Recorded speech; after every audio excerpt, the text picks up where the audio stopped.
मोदी को झटका, भारत नहीं रहा शक्तिशाली राष्ट्र। अलग अलग हेडिंग से अखबारों में है ये पूरी ये खबर, देख रहे हो कि नहीं? ये ये हेडिंग है, 10 ताकतवर देशों भारत गायब, सऊदी अरब हुआ शामिल। फोर्ब्स की जारी जो 10 शक्तिशाली राष्ट्रों की सूची है, उसमें सऊदी अरब जो एंट्री करता है उन 10 में, और भारत बाहर है उससे। भारत वैसे 12वें नंबर पे है। अब ये बताने की जरूरत नहीं है कि पहला कौन होगा, पहला अमेरिका ही होगा, दूसरा भी बताने की जरूरत नहीं है, चीन ही होगा। 3-10 में जाएंगे तो आपको ट्रिलियन और उसकी जनसंख्या, लेकिन फोर्ब्स की स्टैंडर्ड 5 है। आपका वैश्विक जो प्रभाव है कैसा है, आपका आर्थिक एस्पेक्ट कैसा है, आपका जो कूटनीतिक परिप्रेक्ष्य कैसा है, वगैरह वगैरह आप ले लीजिए, सब 5 स्टैंडर्ड है। अब भारत की अगर उस स्थिति को देखें तो पॉपुलेशन में नंबर 1 है। नंबर 1 होने का नुकसान कई हो सकते हैं, लेकिन एक फायदा ये है कि बाजार बहुत बड़ा होता है, लोग ज्यादा तो खपत ज्यादा, उपभोग करता ज्यादा है, तो बाजार बहुत बड़ा बनता है। तो उस लिहाज से भी भारत ठीक ही ठाक है। अगर प्राइम मिनिस्टर मोदी की बात किया जाए तो अभी हाल फिलहाल में तो स्थितियां थोड़ी सी बदल गई, लेकिन 10 साल से डंका बजी रहा है, 12 साल से। तो एक प्रभावशाली नेतृत्व भी है, और प्रभावशाली नेतृत्व क्यों है इसकी भी गणना है।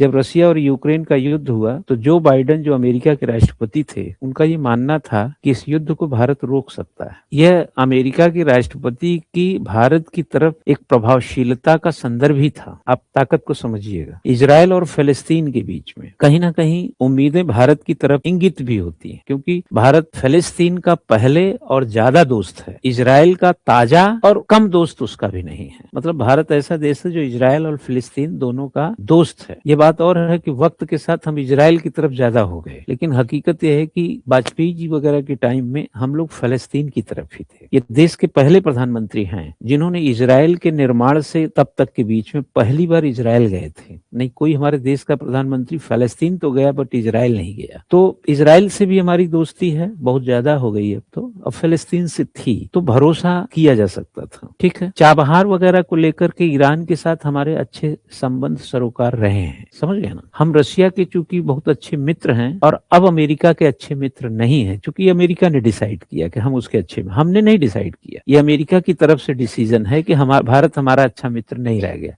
वो कहता तो रहता है कुछ न कुछ, लेकिन उसके चाल चलन से तो यही लगता है। और अमेरिका और ईरान दुश्मन है, और अमेरिका से हमारी नहीं पटरी खाती है, तो कहीं ना कहीं हम, ईरान भी हमको अच्छी दृष्टि से, ईरान से हमारी अच्छी रही है, ऐसा नहीं है। खाड़ी देशों से हमारा कोई झगड़ा नहीं रहा है। हम इराक से भी बहुत अच्छे फ्रेंड थे सद्दाम हुसैन के टाइम में, हमारा कोई खराब रिश्ता नहीं था कहीं पे, क्योंकि भारत के साथ एक प्लस पॉइंट ये थे कि भारत किसी का नुकसान नहीं पहुंचाता है। भारत का इतिहास खंगाल के देखेंगे तो भारत दुनिया के कैसा देश शायद मिल जाएगा जो अपना नुकसान करवा लिया, लेकिन नुकसान किसी का किया नहीं। अब कोई आकर के हमारी गाड़ी में टक्कर मारेगा तो ये बात और है कि हम उसका भी तोड़ेंगे, लेकिन ऐसा हमने किया नहीं कभी कि हमने जाकर के किसी पर अटैक किया। फोर्ब्स के 5 स्टैंडर्ड को आप दे, और चौथी सेना है हम दुनिया में, पहली जनसंख्या है हम दुनिया में, भारी भरकम अर्थव्यवस्था है हम दुनिया में, और कूटनीतिक तौर पर सक्षम है हम दुनिया में, बहुत बड़ा बाजार लेके बैठे हैं हम दुनिया में। और युद्ध 2 देश लड़े तो भारत की तरफ उम्मीद भी करते हैं कि ये शांति का दूत बन सकता है, ऐसा भी हमारा समझ है। एससीओ में हम हैं, ब्रिक्स में हम हैं, G20 में हम हैं, आसियान के